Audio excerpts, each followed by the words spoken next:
popoludne vám prajem, vážené dámy, páni, rodičia, hostia, milí študenti. Dovoľte mi, aby som vás privítala na výstave prác žiakov Spojenej školy študijného odboru grafik digitálnych médií, ktorá sa nesie pod názvom Bardejov fotografický.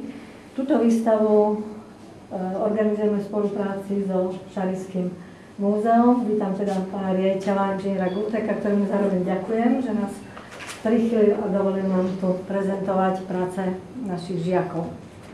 Téma tejto výstavy veľmi vhodne zvolená, veľmi aktuálna, pretože väčšina z nás, mesto Bardejov je pre väčšinu z nás rodným mestom.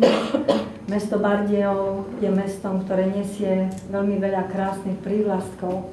Perla, Horného Šariša, mesto najkrajšie na Slovensku, mesto, ktoré získalo, alebo bolo zapísané v roku 2000 do zoznamu Svetového kultúrneho prírodného dedičstva UNESCO.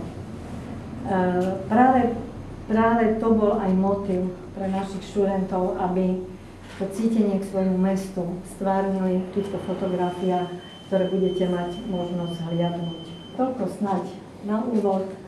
Poprosím pána majstra trocha pár slov z toho odboru. Nech sa páči. Tak ja ešte k tejto výstave, samotná myšlienka spraviť takúto výstavu asi vznikala ešte niekedy v marci, v apríli, keď sme spravili školské kolo vo fotografii, v grafike a v filme. Celá tá myšlienka bola preto Bardejovo fotograficky, lebo bol tam vlastne aj grafika, aj film, aj fotografia.